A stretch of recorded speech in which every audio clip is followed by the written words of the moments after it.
نحمده ونصلي على رسوله الكريم اما بعد فاعوذ بالله من الشيطان الرجيم بسم الله الرحمن الرحيم ومن يطع الله والرسول فاولئك مع الذين انعم الله عليهم من النبيين والصديقين والشهداء والصالحين صدق الله العظيم رب اشرح لي صدري ويسر لي امري واحلل عقدة من لساني يفقهوا قولي۔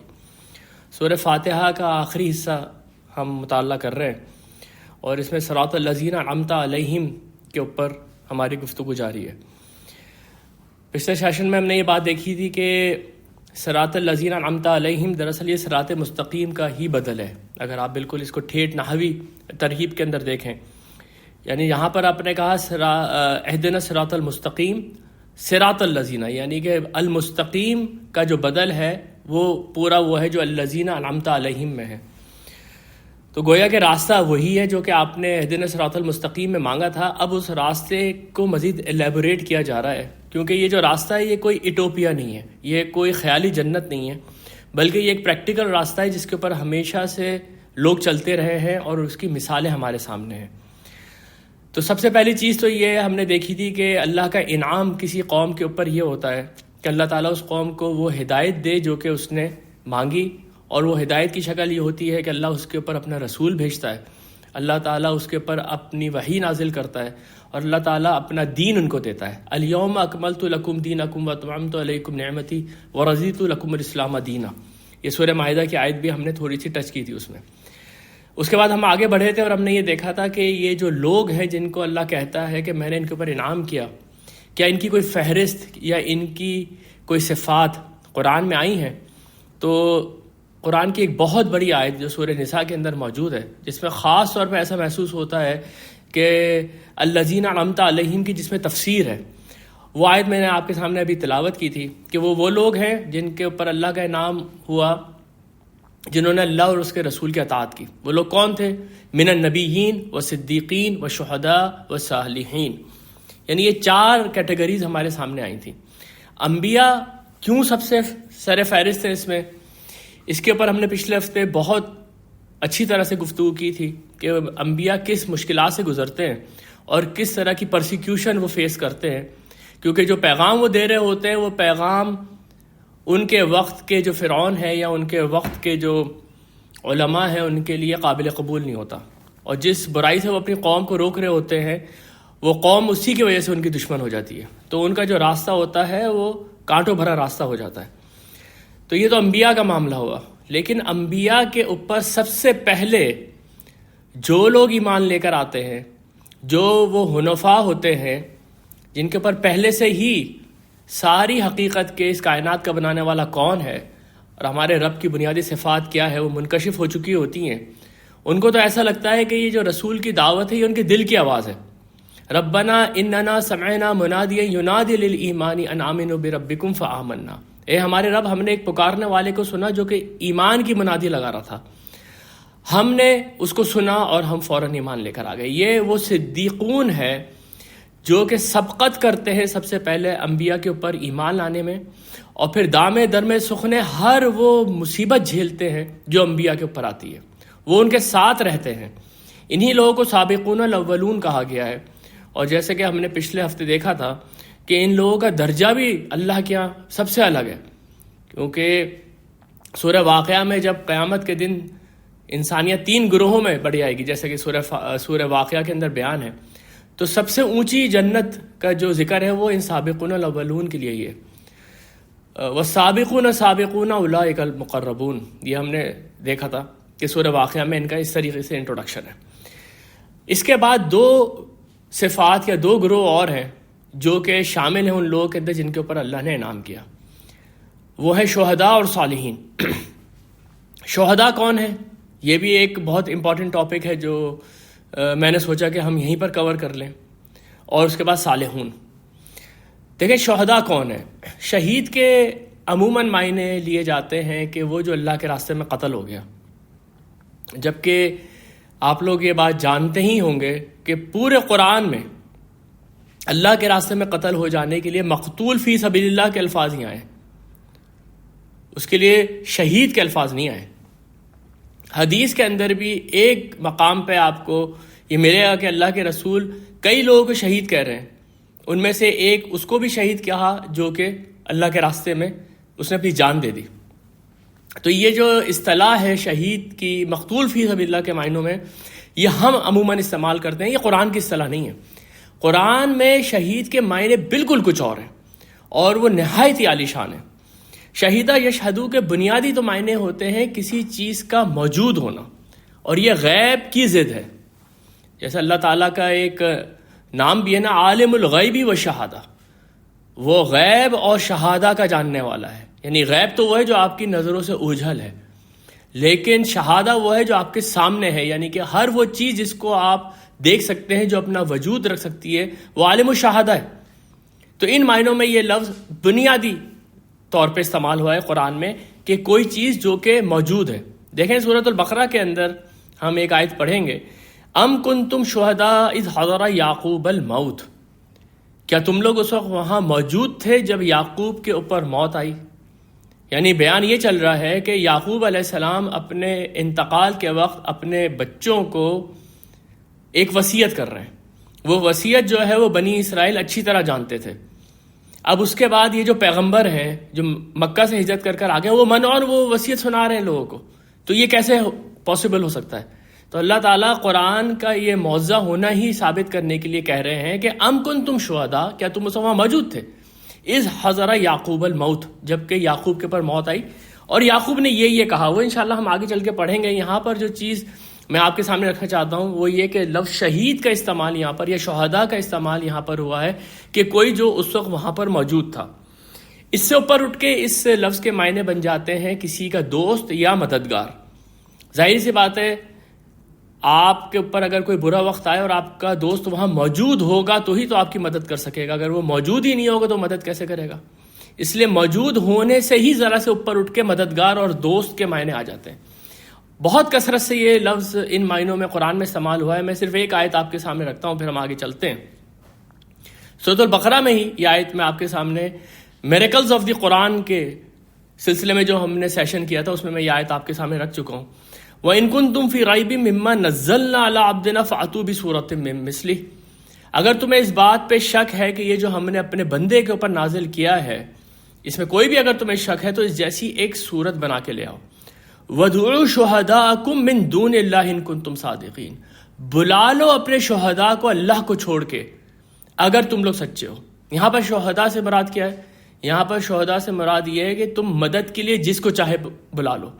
اس آیت کے اوپر ہم نے انشاءاللہ تعالیٰ بڑی تفصیل سے بات کرنی ہے، سورہ بقرہ کی 30 رکوع کی یہ جو آیت نمبر 23 ہے۔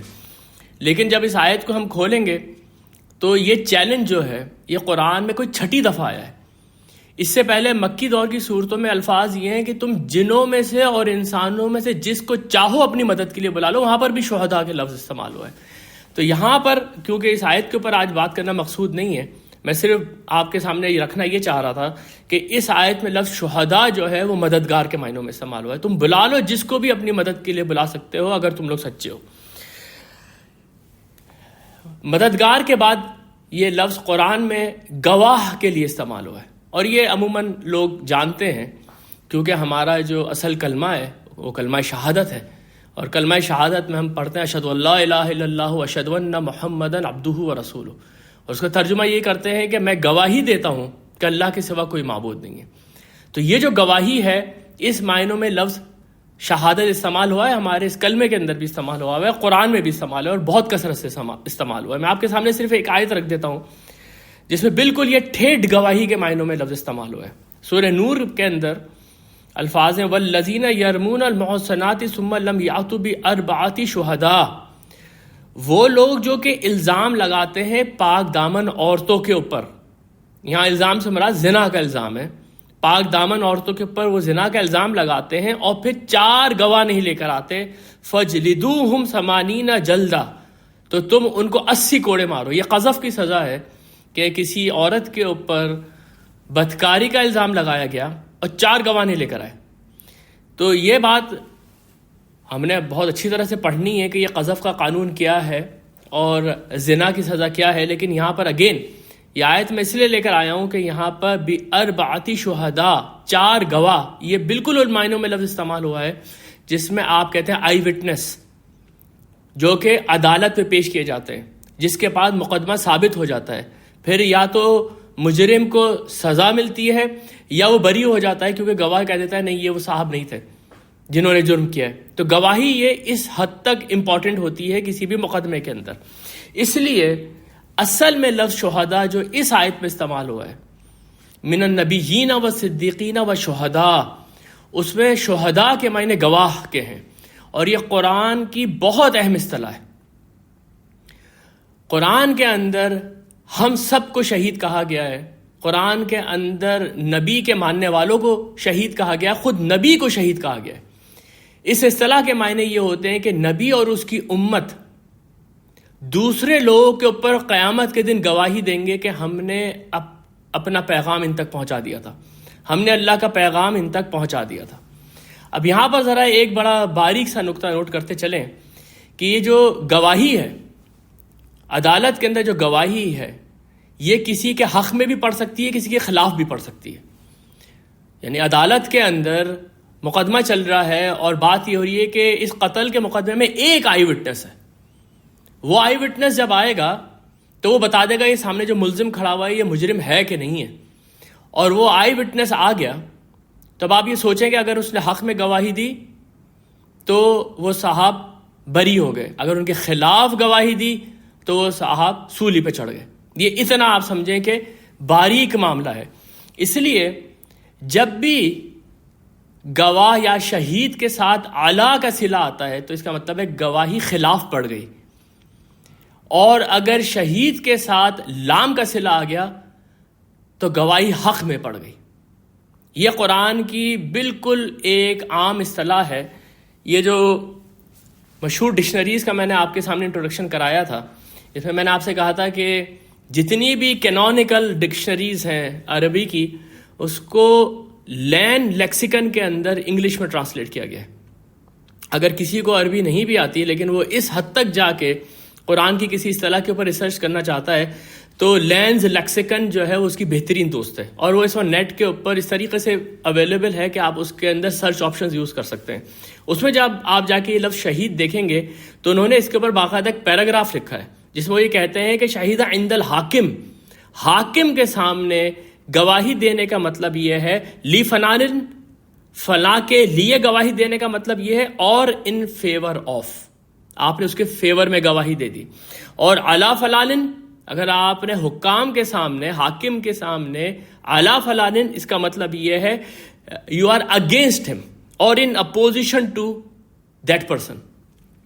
تو یہ بالکل عربی کے اندر اس کا ٹھیٹ استعمال ہے اس لفظ کا کہ گواہی یا تو حق میں پڑتی ہے یا خلاف پڑتی ہے. اس لیے ان معنوں میں ہر رسول شہید ہے، اور یہ اللہ تعالیٰ کا قانون ہے کہ اللہ تعالیٰ قیامت کے دن ہر امت کے اوپر ایک گواہ لے کر آئے گا، اور وہ گواہ یا تو ان کا رسول ہوگا یا وہ لوگ جو شہادت کے منصب پہ فائز کیے جائیں گے. اور وہاں اللہ تعالیٰ ان سے یہ پوچھے گا کہ بتاؤ کیا ان تک میرا پیغام پہنچ گیا تھا کہ نہیں پہنچ گیا تھا. اور رسول بالکل سچ سچ بتا دیں گے کہ میں نے تو پیغام پہنچا دیا تھا، اس کے بعد اگر ان کے ساتھ کچھ ہوا ہے تو وہ ان کی ذمہ داری ہے.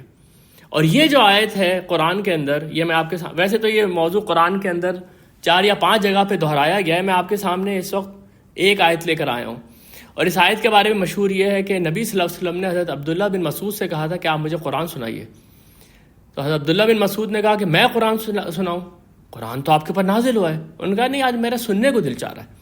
تو انہوں نے سورہ مائدہ پڑھنی شروع کر دی، اور اس کے بعد سورہ نساء پڑھنی شروع کر دی. اور اس کے بعد جب وہ اس آیت پہ پہنچے تو اللہ کے رسول نے ان سے کہا حسبک، رک جاؤ. اور آپ زار و قطار ہو رہے تھے. وہ آیت کیا ہے؟ فَكَيْفَ إِذَا جِئْنَا مِن كُلِّ أُمَّةٍ بِشَهِيدٍ، وہ دن کیسا ہوگا جب ہم ہر امت کے اوپر ایک شہید لے کر آئیں گے، یعنی ہم ہر امت کے اوپر ایک گواہ لے کر آئیں گے. وَجِئْنَا بِكَ عَلَىٰ هَٰؤُلَاءِ شَهِيدًا، اور اے نبی ہم آپ کو ان کے خلاف گواہی دینے کے لیے بلائیں گے. وَجِئْنَا بِكَ عَلَىٰ هَٰؤُلَاءِ شَهِيدًا، ہم آپ کو ان کے خلاف گواہی کے لیے اوپر اٹھائیں گے. تو آپ صلی اللہ علیہ وسلم رو دیے کہ میں اپنے ہی رشتہ داروں، اپنے ہی بہن بھائیوں اور اپنے ہی دوستوں کے خلاف گواہی دے رہا ہوں گا اگر انہوں نے میری دعوت قبول نہیں کی. اس لحاظ سے ہر رسول گواہ ہے جتنے بھی رسولوں کا ہم نے پیچھے ذکر پڑھا کہ وہ اپنی قوم کے اوپر آئے، قوم نے ان کو دھتکار دیا، وہ سارے قیامت کے دن اللہ کے سامنے کھڑے ہو کے یہ گواہی دیں گے کہ ہم نے ان تک پیغام پہنچا دیا تھا، اب انہوں نے مانا نہیں مانا یہ آپ ان سے پوچھ لیں۔ یہ ایک اتنا سینسٹیو ٹاپک ہے کہ اس کے اوپر سورہ مائدہ کا جو آخری رکوع ہے وہ ذروۂ سنام ہے، اس کے اندر اللہ تعالیٰ گواہی لے رہا ہے حضرت عیسیٰ ابن مریم سے کہ کیا تم نے کہا تھا کہ تم اپنے آپ کو اور اپنی ماں کو میرے سوا خدا بنا لو؟ وہ رکوع پڑھنے کے قابل ہے، جس کے اندر یہ پتہ چل سکتا ہے کہ رسول کس طریقے سے گواہی دے رہے ہوں گے۔ کیا اس وقت ایک ڈر کا عالم اور ایک اپولوجیٹک سٹائل ہوگا رسولوں کا؟ جو ہمارے یہاں ایک بات مشہور ہے کہ رسول تو جس کی چاہے شفاعت کر دیں اور بزرگ جس کو چاہے چھڑا کے لے جائیں، وہ آخری رکوع پڑھنا چاہیے ان لوگوں کو جو سورہ مائدہ کے اندر ہے، کہ کس طریقے سے وہ کہہ رہے ہیں کہ میں وہ بات کہی نہیں سکتا تھا جس کا مجھے حق نہیں تھا، میں نے تو ان سے صرف یہی کہا تھا کہ اللہ جو ہے وہ تمہارا رب ہے اور میرا رب بھی ہے، اور اس کے علاوہ کوئی میں نے بات نہیں کہی تھی۔ یہ حضرت عیسیٰ گواہی دے رہے ہیں اللہ کے سامنے اپنی قوم کے خلاف، کیونکہ ان کی جو قوم تھی انہوں نے حضرت عیسیٰ ابن مریم کو خدا بنا لیا تھا۔ نبی صلی اللہ علیہ وسلم کے لیے سورہ مزمل کے اندر الفاظ ہیں انا ارسلنا الیکم رسولا، ہم نے آپ کو ان کی طرف رسول بنا کے بھیجا ہے، شاہدن علیکم، آپ ان کے اوپر گواہ ہیں، کما ارسلنا الی فرعون رسولا، جس طرح ہم نے فرعون کے اوپر ایک رسول بھیجے تھے، یعنی موسیٰ علیہ السلام۔ تو ہر رسول ان معنوں کے اندر گواہ ہے۔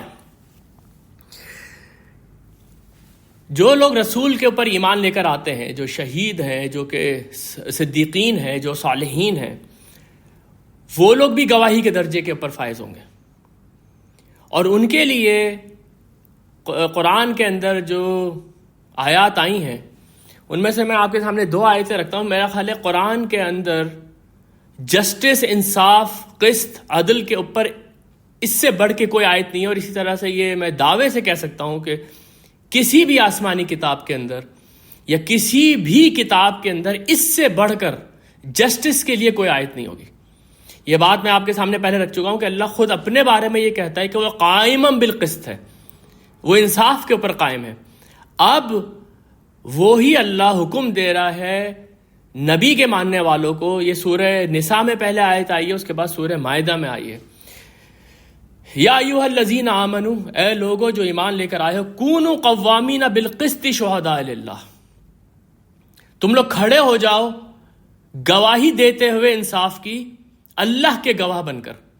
یہاں پر آپ غور کریں، شہداء للہ کے الفاظ ہیں، اللہ کے حق میں گواہی دے رہے ہو۔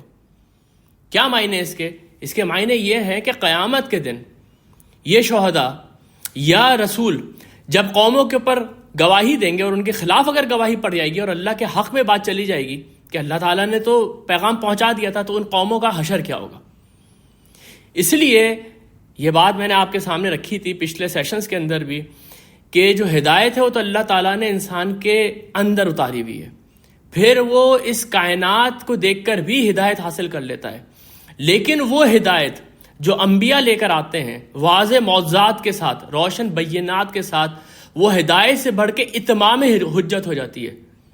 رسولا مبشرین و منذرین لئلا یکون للناس علی اللہ حجت بعد الرسول، یہ جو رسول ہیں یہ اس لیے آتے ہیں کہ لوگ کے اوپر گواہی دے دیں اور لوگ کو کوئی حجت نہیں رہے اللہ کے خلاف، یعنی کہ وہ کوئی بھی جواز نہ پیش کر سکے کہ ہم نے عمل کیوں نہیں کیا، ہم کیوں نہیں تیرے دین کے راستے پر آ سکے۔ یہ سامنے گواہ موجود ہیں کہ انہوں نے تمہارے سامنے جب پورا دین پیش کر دیا تو تم نے ان کی مخالفت کر دی۔ تو یہ کام جو ہے اللہ کے رسول بھی کریں گے، اور جو اللہ کے رسول کے ساتھ ہی ہیں وہ بھی کریں گے، اس لیے ان کو شہداء کہا گیا۔ یا ایھا الذین آمنوا کونوا قوامین بالقسط شہداء للہ، اور آگے سنیے، وَلَوْ عَلَىٰ أَنفُسِكُمْ أَوِ الْوَالِدَيْنِ وَالْأَقْرَبِينَ، خواہ یہ تمہاری جو گواہی ہے یہ خلاف پڑ جائے تمہارے اپنی جانوں کے، تمہارے والدین کے یا تمہارے رشتہ داروں کے۔ یہاں پر پھر نوٹ کر لیں کہ اللہ کے لیے جب شہید آیا تھا تو شہداء للہ کے الفاظ آئے، لیکن جب خلاف گواہی پڑ رہی ہے تو انفسکم او الوالدین والاقربین۔ اس سے بڑھ کر عدل اور انصاف کی تعلیم آپ کو دنیا کے کسی لٹریچر میں نہیں ملے گی جو اس سورہ نساء کی آیت کے اندر ہے۔ اب آپ ذرا یہ دیکھیے کہ اس وقت یہ جو عدل و قسط کے اوپر گواہ بنایا جا رہا ہے انسانوں کو اور مومنوں کو کہا جا رہا ہے کہ تم مومن ہو اس وقت جب تم ہر حال میں انصاف کے لمبردار بن کے کھڑے رہو گے. تو اس وقت بات ہو رہی ہے ان کے اپنے خاندان کی، ان کی اپنی زندگی کی. لیکن یہ معاملہ ایک قدم آگے بڑھتا ہے اور یہی آیت ریپیٹ ہوتی ہے سورہ مائدہ کے اندر، اور وہاں پر اب اس کا جو اسکیل ہے وہ گلوبل ہو جاتا ہے. دیکھیں، یا ایھا الذین آمنوا کونوا قوامین للہ شہداء بالقسط. ذرا سے الفاظ تبدیل ہوئے ہیں. یہ کیوں تبدیل ہوئے ہیں انشاءاللہ جب ان آیات کے اوپر ہم آئیں گے تو ہم دیکھیں گے. لیکن مدعا وہی ہے کہ اے لوگوں جو ایمان لے کر آؤ، کونوا قوامین للہ شہداء بالقسط، تم لوگ کھڑے ہو جاؤ اللہ کی خاطر گواہی دیتے ہوئے حق کے اوپر. وہی الفاظ ہیں، تھوڑے سے آپ سمجھیں کہ اسلوب کی تبدیلی ہے. آگے کیا ہے؟ وَلَا يَجْرِمَنَّكُمْ شَنَآنُ قَوْمٍ عَلَىٰ أَلَّا تَعْدِلُوا. کسی قوم کی دشمنی تمہیں اس چیز پہ نہ ابھارے کہ تم عدل نہیں کرو. اعدلوا هو اقرب للتقوى، عدل کرو، یہ تقوی سے قریب ہے. ایک قوم نے آپ کے اوپر ناجائز چڑھائی کی، اس نے رسول کو گھروں سے نکالا، اس نے اہل ایمان کے مال اور اسباب لوٹ لیے، ان کے رشتہ داروں کو قتل کر دیا. لیکن اب جب تمہارے پاس طاقت آ رہی ہے تو تم یہ سب نہیں کر سکتے. تم صرف وہ کرو گے جو انصاف ہے. کسی قوم کی دشمنی، ولا یجرمنکم شنآن قوم، کسی قوم کی دشمنی تمہیں اس بات پہ نہ ابھارے علی اللہ تعدلوا، کہ تم لوگ عدل نہ کرو. یہ اتنی مائنڈ بلوئنگ آیت ہے. یہ دونوں اگر آپ ملا لیں اور آپ کو اس بات سے اندازہ ہوگا کہ اللہ کے یہاں کس حد تک، کس درجے عدل ہے.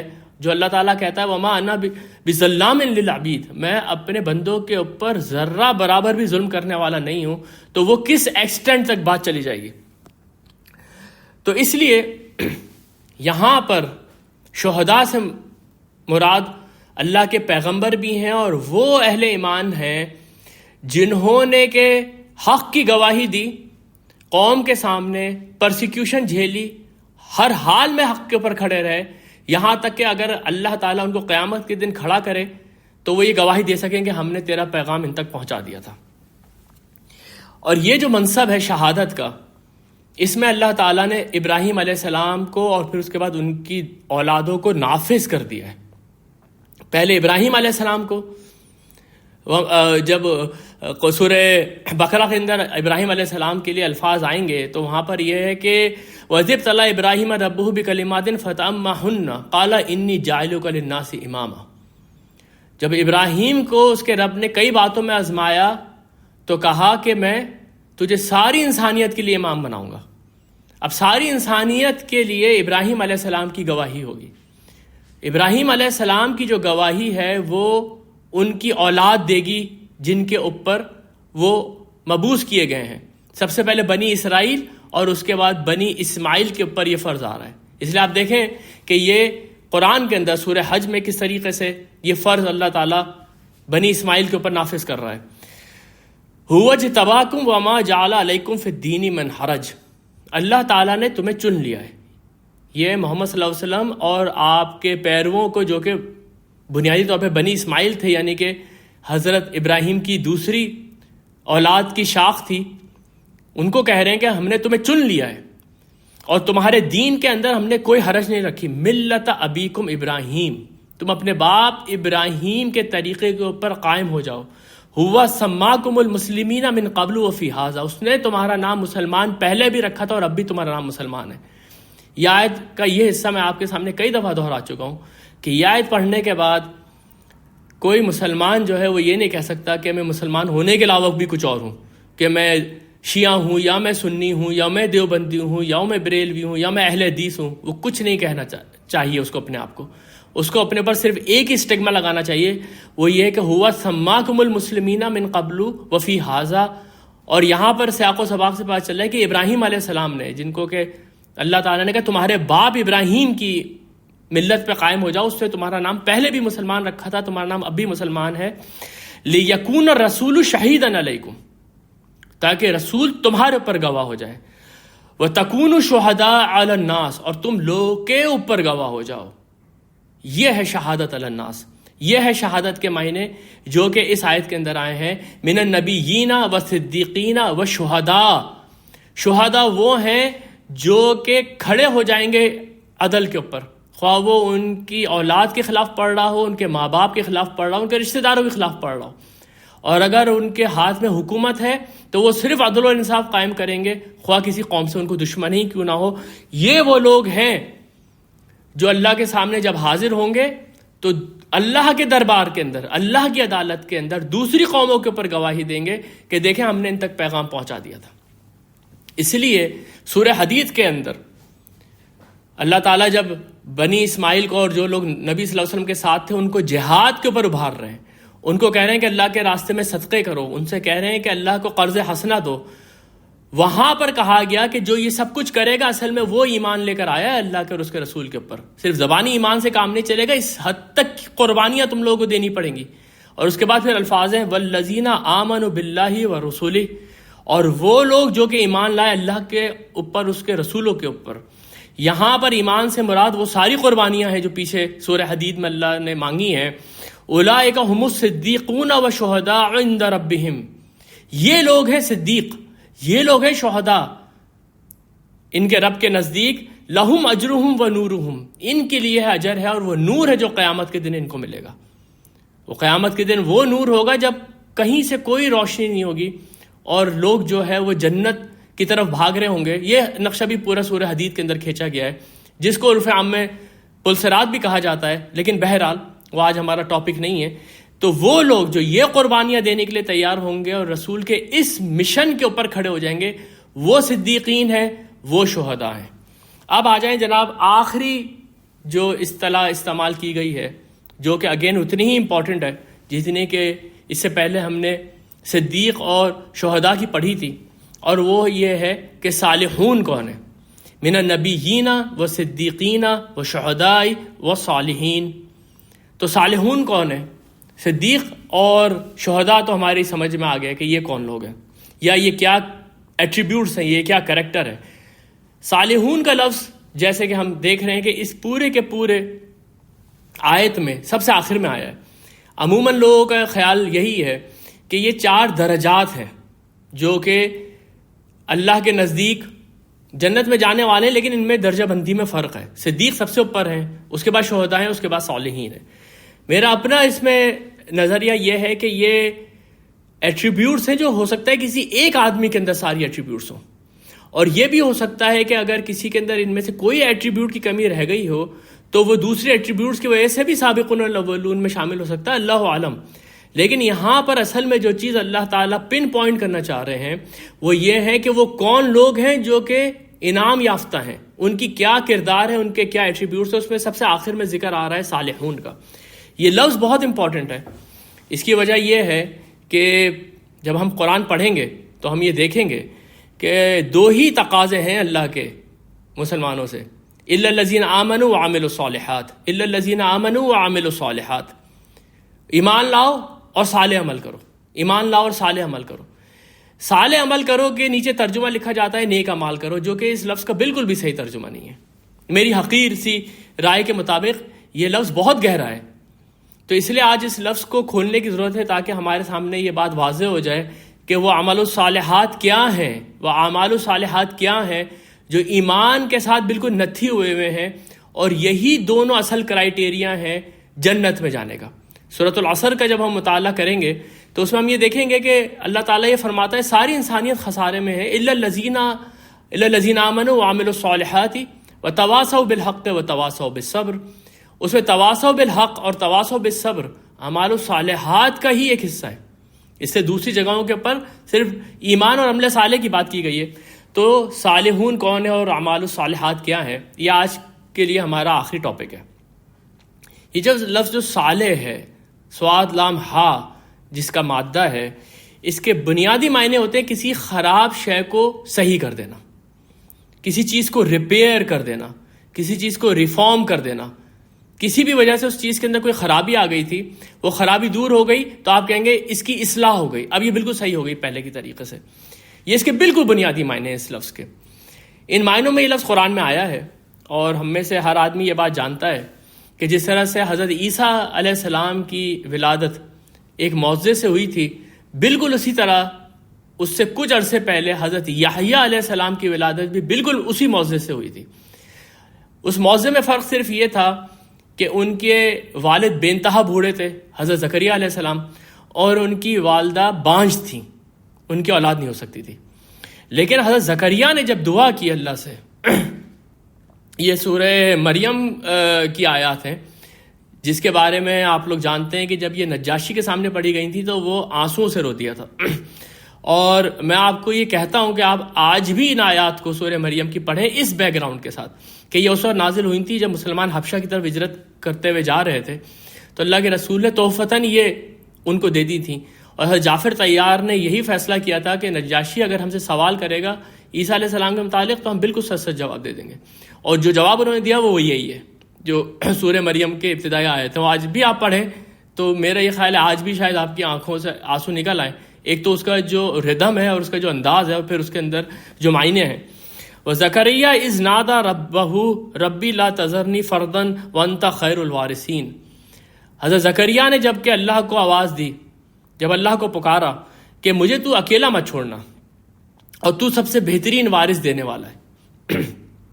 فَاسْتَجَبْنَا لَهُ، ہم نے اس کی دعا قبول کر لی، وَوَهَبْنَا لَهُ يَحْيَىٰ، اور ہم نے اس کو یحییٰ عطا فرمایا، وَأَصْلَحْنَا لَهُ زَوْجَهُ، اور ہم نے اس کی زوجہ اس کے لیے صحیح کر دی۔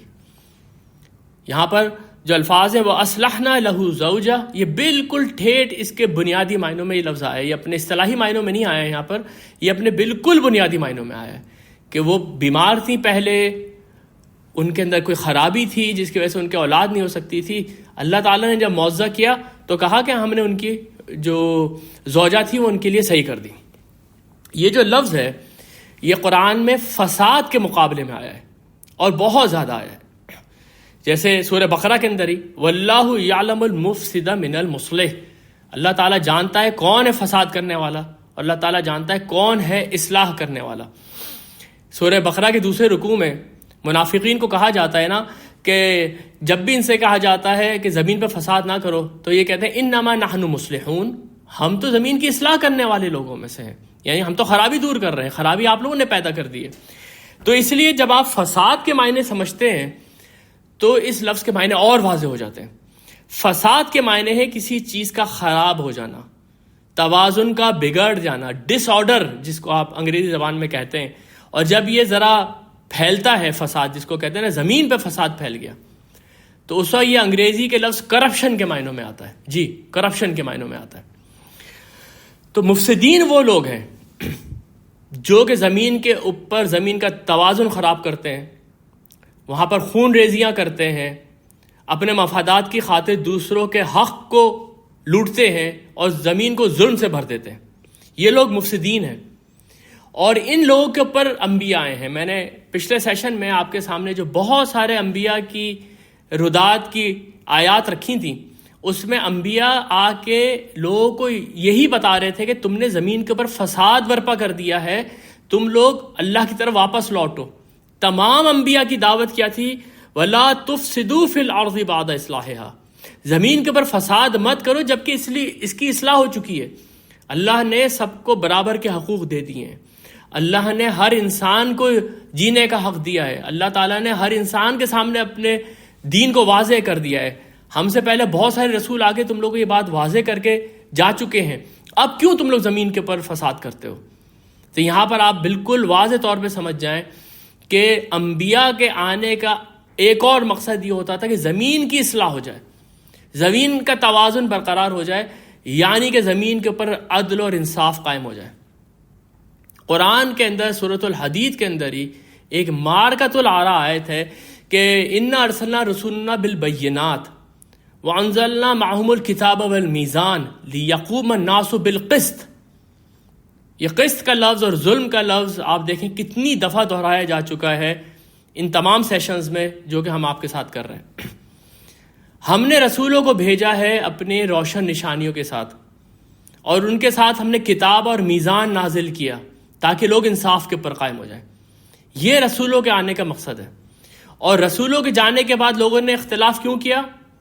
من بعد ما جاءہم العلم، اس کے بعد کہ ان کے پاس علم آ چکا تھا، بغیم بینہم، وہ آپس میں ایک دوسرے کے اوپر زیادتی کرنا چاہتے تھے، وہ اپنے حق سے زیادہ لینا چاہتے تھے.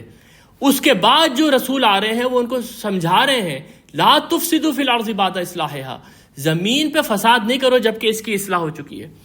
ایک میں مثال آپ کے سامنے رکھتا ہوں کہ کس چیز کو قرآن فساد کہتا ہے اور انبیاء کی دعوت کیا ہوتی ہے. یہ حضرت شعیب علیہ السلام کا واقعہ ہے، میں پہلے بھی آپ کو سنا چکا ہوں، اس کا ایک حصہ دوبارہ آپ کے سامنے رکھ رہا ہوں.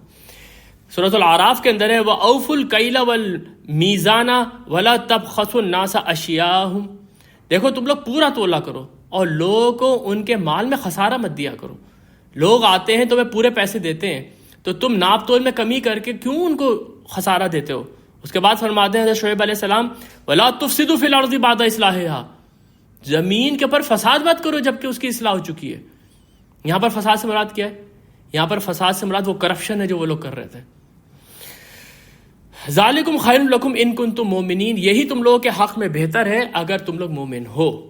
تو یہ بنیادی طور پہ صالحات یا اصلاح کے معنی ہوتے ہیں کسی بھی چیز کو ٹھیک کر دینا جبکہ وہ خراب ہوئی ہوئی ہے، اور خراب ہوئی ہوئی چیز جو ہے وہ فاسد چیز ہے، اور جو لوگ خرابی پھیلا رہے ہیں وہ لوگ مفسد ہیں. اب اس بنیادی معنوں کو سامنے رکھتے ہوئے آپ دوبارہ سے یہ دیکھیں کہ قرآن کے ہم سے دو تقاضے ہیں، الا الذین آمنوا وعملوا الصالحات. تو صالحات کیا ہیں، اعمال الصالحات کیا ہیں؟ اس کے اندر تین معنی آ جائیں گے، اور یہ تینوں معنی جو ہے لفظ سواد لام ہا سے جو تین الفاظ ہم لوگ استعمال کرتے ہیں، اردو زبان میں بھی استعمال کرتے ہیں، اسی سے واضح ہو جائیں گے. ایک تو اس سے لفظ نکلتا ہے اصلاح، جس کے اوپر میں نے بات کی آپ کے سامنے، جو کہ فساد کی ضد ہے. دوسرے اس لفظ کے معنی ہے صلح، صلح، پیس. یہ مخاصمے کی اور جنگ کی ضد ہے. جنگ ہو رہی ہے یا کسی کے لوگوں کے درمیان جو ہے وہ جھگڑا ہو رہا ہے، آپ ان کے درمیان صلح کرا دیں. وَصُلْحٌ خیر، وہ جو قرآن میں کہا گیا ہے کہ صلح ہی بہتر ہے. میں آپ کے سامنے اس کی ایک مثال رکھتا ہوں کہ قرآن میں یہ لفظ کس طرح سے استعمال ہوا ہے. یہ سورہ نساء ہے، اس میں میاں اور بیوی کے درمیان جو معاملات خراب ہو جاتے ہیں گھر میں، اس کے پر اللہ تعالیٰ کچھ احکامات دے رہے ہیں.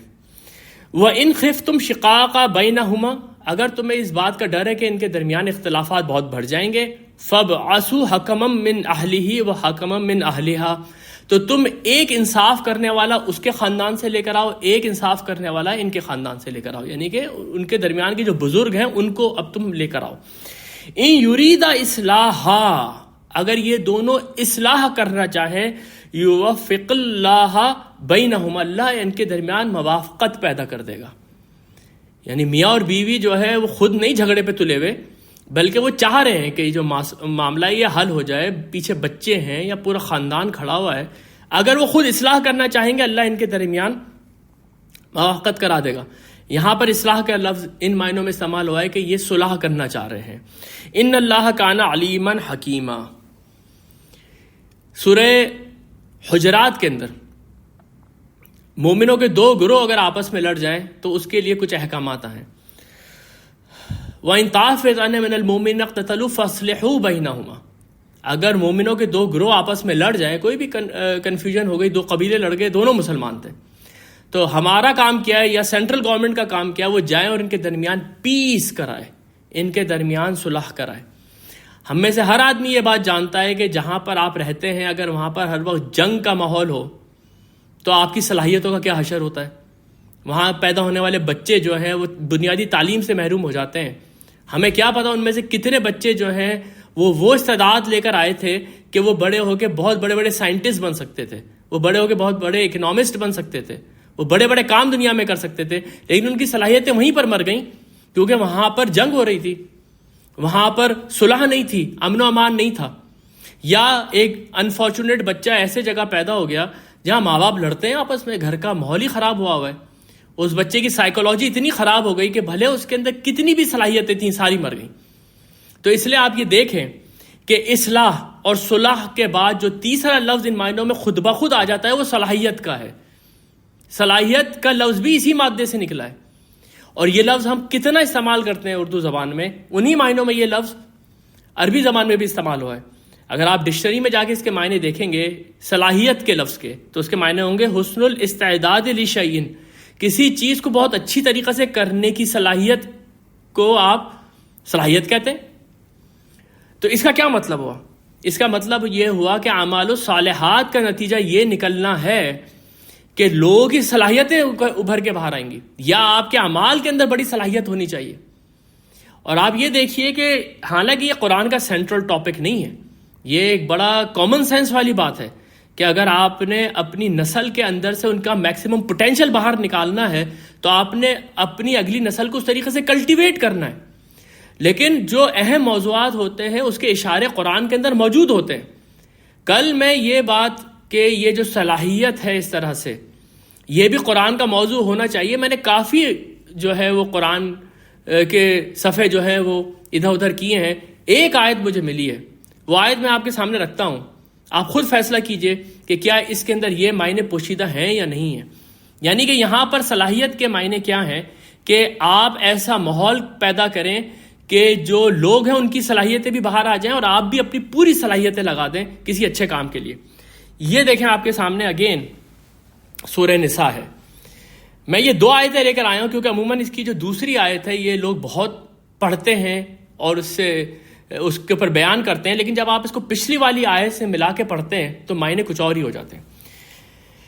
پہلی آیت ہے والذین آمنوا وعملوا الصالحات، وہ لوگ جو ایمان لائے اور انہوں نے صالح عمل کیے، سندخلہم جنات تجری من تحتها الانہار خالدین فیہا ابدا، وہ لوگ ہیں جن کو عنقریب ایسی جنتوں میں داخل کیا جائے گا جس کے نیچے نہریں بہتی ہوں گی اور وہ وہاں اس میں ہمیشہ رہیں گے۔ لہم فیہا ازواج مطہرہ، وہاں پر ان کے لیے جوڑے ہوں گے بہت ہی پاکیزہ، وندخلہم ظلا ظلیلا، اور ان کو داخل کیا جائے گا بہت گہرے سائے کے اندر۔ اب آگے دیکھیں گا، ان اللہ یامرکم ان تؤدوا الامانات الی اہلہا، اللہ تعالیٰ تمہیں حکم دیتا ہے کہ تم امانتیں ان کے اہل کے سپرد کرو۔ اس آیت کا بیک گراؤنڈ یہ ہے کہ اب مسلمانوں کے پاس حکومت آ گئی ہے، اب نبی صلی اللہ علیہ وسلم کے پاس حکومت آ گئی ہے۔ اب یہ کہا جا رہا ہے کہ اس حکومت کے اندر جو مختلف شعبے پیدا ہوں گے وہاں پر جس آدمی کو آپ لگائیں گے وہ اس کی میرٹ پہ پورا اترے گا۔ یہ مارکۃ الآراء آیت ہے قرآن کی جس میں کہ اس عہدے کو امانت کہا گیا ہے اور یہ کہا گیا ہے کہ اس پہ بیٹھنے والا آدمی اس کا اہل ہو، یعنی کہ وہ میرٹ پہ جائے اور وہاں پر جا کے بیٹھے۔ وَإِذَا حَكَمْتُمْ بَيْنَ النَّاسِ أَن تَحْكُمُوا بِالْعَدْلِ، اور جس وقت تم لوگوں کے درمیان فیصلہ کرو تو عدل کے ساتھ فیصلہ کرو۔ إِنَّ اللَّهَ نِعِمَّ يَعِظُكُمْ بِهِ، دیکھو اللہ تعالیٰ یہ تمہیں کتنی اچھی نصیحت کرتا ہے۔ إِنَّ اللَّهَ كَانَ سَمِيعًا بَصِيرًا، اور یہ بات بھی جان لو کہ اللہ تعالیٰ سننے والا ہے اور دیکھنے والا ہے۔ یہ اللہ تعالیٰ نے تمہیں زمین کے اوپر ابھی اقتدار بخشا ہے، اللہ تعالیٰ تمہیں یہ وصیت کرتا ہے کہ اس میں تم لوگوں کے ساتھ عدل کرو اور لوگوں کو ان کے اہلیت کے مطابق عہدے دو۔ اللہ تعالیٰ دیکھ رہا ہے اور سن رہا ہے۔ اس آیت کے اندر آپ دیکھیں پیچھے ایمان اور عمل صالح سے بات شروع ہوئی اور کہا گیا جو یہ کام کرے گا وہ جنت میں جائے گا، اور اس کے بعد 2 کام بتائے گئے کیونکہ یہ کام بتائے جا رہے ہیں حکام کو کہ تم سب سے پہلے تو put the right people on the job, جو صحیح میرٹ ہے اس کے مطابق تم لوگوں کو عہدے دو، اور جب لوگوں کے درمیان فیصلہ کرو تو عدل کے ساتھ فیصلہ کرو۔ اب آپ ذرا اپنے ارد گرد دیکھیں، زمین کے اوپر فساد کی سب سے بڑی وجہ یہ ہے کہ جو عہدے ہیں اس کے اوپر نااہل لوگ بیٹھے ہوئے ہیں۔ لوگ وہاں پر آئے ہیں اپنی کرپشن کرنے کے لیے، کرپشن کے معنی فساد ہوتے ہیں، جس وجہ سے دنیا دوبارہ فساد سے بھر گئی ہے۔ تو اس وقت اگر ان کو کوئی پیغام دیا جائے گا تو کیا پیغام ہوگا؟ وَلَا تُفْسِدُوا فِي الْأَرْضِ بَعْدَ إِصْلَاحِهَا، زمین کے اوپر فساد مت مچاؤ جبکہ اس کی اصلاح ہو چکی ہے۔ یہ قرآن کا سینٹرل ٹاپک ہے۔ ہم دین اور اسلام کو سمجھتے ہیں کہ یہ چند عبادات کا نام ہے اور چند اعتکافات کا نام ہے، یا اس کے بعد ہم جائیں دنیا سے الگ ہو کے جا کے خانقاہوں میں بیٹھ جائیں۔ دین آپ کو کیا کرنے کو کہہ رہا ہے؟ دین آپ کو زمین کے اوپر عدل و انصاف قائم کرنے کو کہہ رہا ہے، اور اگر آپ اس میں کسی حد تک بھی کامیاب ہو جاتے ہیں تو آپ کو یہ کہہ رہا ہے کہ ہر جگہ کے اوپر صحیح اہل کے لوگ بٹھاؤ تاکہ لوگوں کے درمیان عدل کے ساتھ فیصلہ ہو سکے۔ یہ ہے اصلاح، یہ ہے صالحات، یہ ہے صلاحیت، اور یہ ہے صلح۔ یہ تین معنی جب آپ اپنے ذہن میں رکھیں گے، اور سب سے جو امپورٹنٹ بات ہے وہ یہ کہ یہ تینوں الفاظ ہم بالکل انہی معنوں میں اردو میں استعمال کرتے ہیں. صلح کرا دینا، کسی کی اصلاح کر دینا، اور صلاحیت والے کام کرنا. یہ تینوں معنی آپ لے کر آئیں اعمال الصالحات کے اوپر. اور آپ دیکھیں اس کے بعد قرآن کریم کیا بات کرتا ہے. سورہ مائدہ کی یہ آیت ہے، وَلَوْ أَنَّهُمْ أَقَامُوا التَّوْرَاةَ وَالْإِنْجِيلَ وَمَا أُنزِلَ إِلَيْهِمْ مِنْ رَبِّهِمْ. اگر یہ لوگ قائم کرتے تورات کو اور انجیل کو، یہ دوبارہ سے اشارہ بنی اسرائیل کی طرف ہے کہ جو انہوں نے کرپشن کی، اس کی وجہ سے جو اللہ کے ان کے اوپر عذاب آئے. اس کے برعکس کیا ہوتا کہ اگر یہ لوگ جو احکامات تورات کے اندر تھے، جو احکامات انجیل کے اندر تھے، اور جو کچھ بھی ان کے اوپر ان کے رب کی طرف سے نازل کیا گیا، اگر وہ اس کو قائم کر دیتے. یہاں پر یہ لفظ اقامو کو دوبارہ سے نوٹ کر لیں. میں نے آپ سے کہا تھا یہ لفظ جو قائم ہے یا اقامت الدین ہے یا اقامت الصلاۃ ہے، یہ قرآن کی بہت اہم اصطلاح ہے اور یہ بار بار آئے گی. اور اس کے معنی ہے کسی چیز کو اس کے تقاضوں کے مطابق کھڑا کر دینا تاکہ آپ اس سے اس کے بینیفٹس لے سکیں. تو اگر تورات اور انجیل کو قائم کرنے کا ذکر ہوئے تو اس سے کیا مراد ہے؟ اس کے اندر جو احکامات دیے گئے ہیں وہ منوعاً قائم کر دیے گئے، وہ اس طریقے سے اسٹیبلش ہو گئے ہیں کہ گویا وہ ایک سسٹم کی طریقے سے چل رہے ہیں. تو پھر کیا ہوتا اگر یہ ایسا کر دیتے؟ لَآكَلُوا مِن فَوْقِهِمْ وَمِن تَحْتِ أَرْجُلِهِمْ مِنْهُمْ. تو یہ کھاتے اپنے اوپر سے اور یہ کھاتے اپنے پیروں کے نیچے سے. یعنی کہ آسمان ان کے اوپر برکتیں نازل کرتا، زمین جو ہے ان کے اوپر اپنے خزانے اگل دیتی. یہ ہے برکت اللہ کے احکامات کو زمین کے اوپر نافذ کرنے کی. اب ظاہر سی بات ہے یہ آیت جو ہے جس میں نازل ہو رہی ہے اس میں مسلمان تو جدوجہد کر رہے ہیں نبی اکرم صلی اللہ علیہ وسلم کے ساتھ، ان کو تو نہیں کہا جا سکتا تھا. لیکن ڈاکٹر اسرار احمد صاحب ایک بڑی خوبصورت بات کہا کرتے تھے کہ اس آیت کو اگر آج ہم پڑھیں اور ہم یہ پڑھیں اس کو کہ وَلَوْ أَنَّهُمْ أَقَامُوا الْقُرْآنَ، کہ اگر یہ لوگ قرآن کو قائم کر دیتے لَآكَلُوا مِن فَوْقِهِمْ وَمِن تَحْتِ أَرْجُلِهِمْ، تو یہ کھاتے اپنے اوپر سے اور وہ کھاتے اپنے پیروں کے نیچے سے. اس آیت کے ضمن میں انشاءاللہ جب ہم یہاں پر پہنچیں گے تو میں آپ کے سامنے یہ بات رکھوں گا کہ انسان اس وقت اتنا گر چکا ہے، جس کے متعلق میں نے آپ کو کہا تھا کہ قرآن میں یہ پیشن گوئی موجود تھی کہ ثم رددناہ اسفل سافلین، جانوروں سے بدتر، کہ انسان نے اس دنیا کے اندر مصنوعی قحط پیدا کیے ہیں اپنی برتری کے لیے. ایک قوم نے دوسری قوم کو مارنے کے لیے مصنوعی قحط پیدا کیے ہیں. تو یہ آیت کتنی اس وقت ہمارے سامنے واضح ہو چکی ہے کہ اگر اللہ کے احکامات نافذ کیے جائیں تو زمین برکتیں نکالے گی اپنی، نہیں تو زمین بنجر ہو جائے گی. یہ آگے چل کے جو سورۃ البقرہ کے اندر الفاظ ہیں، یہ آپ سمجھیں میرے پسندیدہ ترین آیتوں کے اندر میں سے ہے، جس سے کہ آج کی دنیا میرے سامنے بالکل واضح ہو جاتی ہے. سورہ بقرہ کی یہ جو آیت ہے وہ مِنَ النَّاسِ مَن يُعْجِبُكَ قَوْلُهُ فِي الْحَيَاةِ الدُّنْيَا، دنیا میں بہت سارے ایسے لوگ ہیں جن کی باتیں تمہیں بڑی اچھی لگتی ہیں. وَيُشْهِدُ اللَّهَ عَلَى مَا فِي قَلْبِهِ، وہ بار بار اپنے دل کو گواہ بناتے ہیں، اللہ کو گواہ بناتے ہیں کہ میں سچ بول رہا ہوں جو میرے دل میں ہے. وَهُوَ الْعَدُّ الْخِصَامُ، یہ لوگ سب سے زیادہ جھگڑالو، سب سے زیادہ بدتر لوگ ہیں. کیوں؟ وَإِذَا تَوَلَّى، جب ان کو اقتدار ملتا ہے زمین کے اوپر، سعى فِي الْأَرْضِ لِيُفْسِدَ فِيهَا، ان کی کوشش یہ ہوتی ہے کہ زمین کے اوپر فساد برپا کریں. وَيُهْلِكَ الْحَرْثَ وَالنَّسْلَ، اور برباد کر دیں یہ کھیتی کو اور انسانیت کو. یہی وہ بات تھی جو میں نے آپ کے سامنے رکھی تھی کہ اگر ایک جگہ پہ فساد ہے، وہاں پر جنگ ہو رہی ہے، وہاں صلح نہیں ہے، وہاں اصلاح نہیں ہے، تو وہاں تو ایک بچہ بھی اگر پیدا ہوگا، بھلے اس کے اندر آئنسٹائن والا آئی کیو ہو، وہ تو بیچارہ وہاں پر اسی طرح سے مر جائے گا کہ آج ایک وقت کا کھانا مل گیا، کیا اگلے وقت کا کھانا آ جائے گا؟ کیا کوئی این جی او آئے گی اور ہمیں کچھ کھانا کھلانے کے لیے دے جائے گی؟ دنیا میں کتنے ممالک ایسے ہیں جہاں پر اس طرح سے جنگ اور اس طرح سے فساد برپا ہے. کتنی نسلیں ہیں جو برباد ہو گئی ہیں، اور کتنی ہی کھیتیاں ہیں جو اجڑ گئی ہیں کیونکہ انسان نے زمین کے اوپر فساد برپا کر کے رکھا ہوا ہے. تو اس وقت قرآن کی دعوت کیا ہے؟ لا تفسدوا فی الارض بعد اصلاحها، زمین کے اوپر فساد مت کرو جبکہ اس کی اصلاح ہو چکی ہے. تو میرے بھائی، جس وقت کے یہ الفاظ آپ کے سامنے آئے ہیں کہ من النبیین والصدیقین والشہداء والصالحین، تو صالحین کون ہیں؟ یہ صالحین وہ لوگ ہیں جو سب سے پہلے اپنی اصلاح کرتے ہیں، کیونکہ قرآن کے اندر آپ یہ بات دیکھیں گے کہ یہ لفظ سب سے پہلے اپنے لوگوں کے لیے استعمال ہوا ہے جو کہ خود اپنی اصلاح کرتے ہیں. الذین تابوا و اصلاح، جنہوں نے توبہ کی اور اپنی اصلاح کر لی.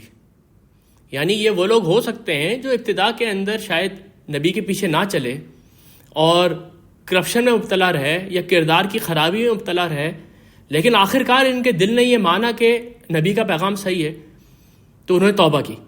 توبہ کرنے کے بعد سب سے پہلا کام انہوں نے اپنے آپ کو صحیح کیا، اپنی اصلاح کی، اس لیے یہ لوگ صالحون ہیں. اور اس کے بعد انہوں نے جو اعمال الصالحات کیے وہ یہ کہ اب وہ زمین پہ بھی اصلاح کرنا چاہ رہے ہیں. وہ لوگوں کے سامنے عدل اور انصاف کی گواہی دے رہے ہیں. وہ سامنے لوگوں کو یہ بتا رہے ہیں کہ زمین کے اوپر اصلاح ہو چکی ہے، تم اس پہ فساد برپا مت کرو. اور اس وجہ سے یہ لوگ انبیاء کے ساتھ ہیں. تو یہ چاروں کے چاروں جو مقامات ہیں آج میرے اور آپ کے سامنے کلیئر ہو گئے.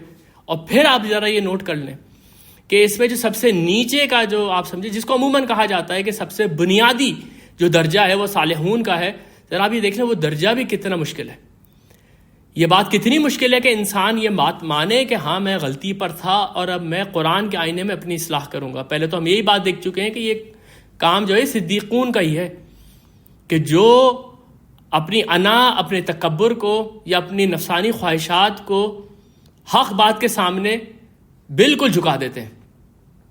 جن لوگوں کے لیے قرآن میں کہا گیا فَأَمَّا مَنْ آتَى وَاتَّقَى وَصَدَّقَ بِالْحُسْنَى، کہ جو کہ جنہوں نے عطا کیا، جو کہ انہوں نے تقوی اختیار کیا اور جو ان کے سامنے حق بات آئی انہوں نے اس کی تصدیق کر دی. اس میں سب سے بڑی تصدیق اللہ کے رسولوں کی تھی. یہ لوگ صدیق تھے اور کتنا مشکل کام تھا یہ. شہداء آپ نے دیکھ لیا کہ یہ لوگ اپنے عمل سے اور اپنے قول سے اللہ کے لیے گواہ بن کے کھڑے ہو جائیں گے. زمین کے اوپر ہر طرح سے انصاف ہوگا. یعنی ان کی ذات سے آپ کوئی بھی چیز بے انصافی کی نہیں کروا سکتے. یہ اپنے رشتہ داروں کے درمیان میں بھی اگر بات کریں گے تو عدل اور قسط کی بات کریں گے، اور اگر یہ حکومت میں ہوں گے اور معاشرے کی سطح پہ بات کریں گے تو وہاں پر بھی بات عدل اور انصاف کی کریں گے، بھلے کسی قوم سے دشمنی ہی کیوں نہ ہو. اور بالکل صالحون جو ہیں یہ وہ لوگ ہیں جو پہلے اپنی اصلاح کریں گے اور اس کے بعد وہ دنیا کی اصلاح کرنے کے لیے کھڑے ہوں گے. جو ان کے دائرے اختیار میں چیز آ رہی ہوگی اس دائرے اختیار کے اندر جا کے وہ اصلاح کا کام کر رہے ہوں گے. یہ وہ 4 لوگ ہیں یا 4 خصوصیات ہیں جن کو کہا گیا ہے کہ اللہ نے ان کے اوپر انعام کیا. یہ جو راستے ہیں 4 آپ کے سامنے، ان راستوں کو سورہ فاتحہ میں صراط مستقیم کہا گیا. اور میں نے آپ کے سامنے بالکل ابتدا میں رکھا تھا کہ صراط کے معنوں کے اندر اس راستے کی مشکلات شامل ہیں.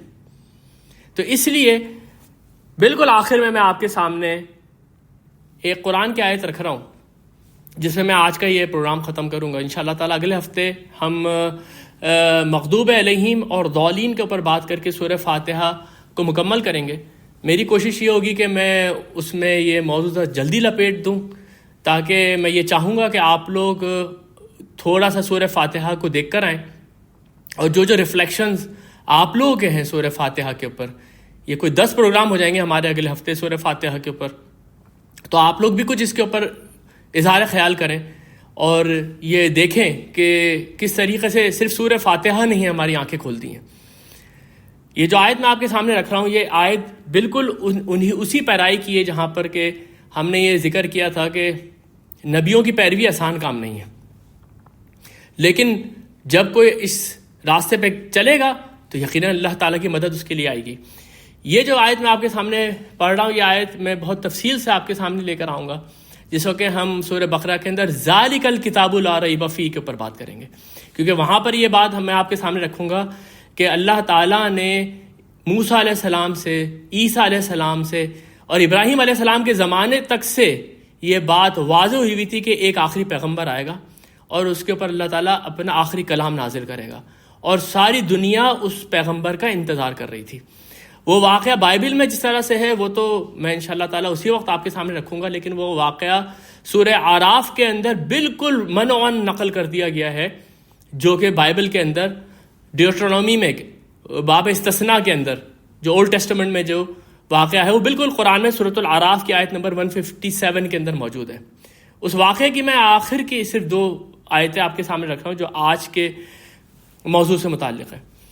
اس میں یہ کہا جا رہا ہے کہ حضرت موسیٰ علیہ السلام کو اللہ تعالیٰ یہ کہہ رہا ہے کہ میں آپ کی قوم کو معاف کروں گا اگر یہ میرے آخری پیغمبر کے اوپر ایمان لے کر آئیں گے، اور اس آخری پیغمبر کی کچھ نشانیاں بتائی گئی۔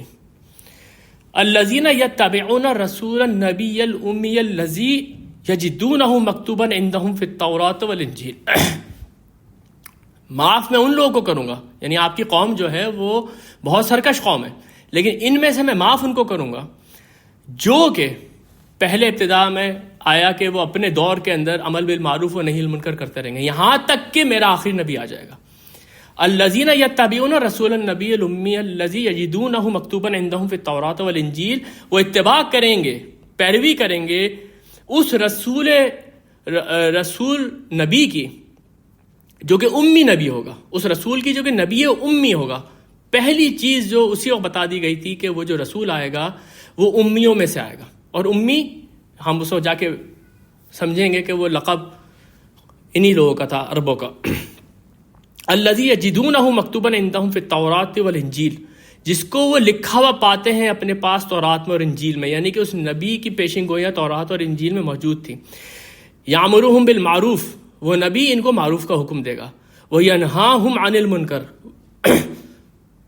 وہ ان کو برائی سے روکے گا، ویحل لہم الطیبات، ان کے اوپر طیبات کو حلال کرے گا، ویحرم علیہم الخبائث، اور ان کے اوپر خبائث کو حرام کرے گا، ویضع عنہم اسرہم، انہوں نے اپنے اوپر جو بوجھ لاد کے رکھے ہوئے ہیں جھوٹی شریعت کے وہ اتارے گا، واغلال التی کانت علیہم، اور ان کے گلے میں جو طوق پڑے ہوئے ہیں، جو خاص طور پہ ہم اس وقت دیکھیں گے ان کے علماء کی اندھی پیروی کی جو توق تھے وہ اتار دے گا وہ نبی۔ یہ اس نبی کی نشانی ہوگی۔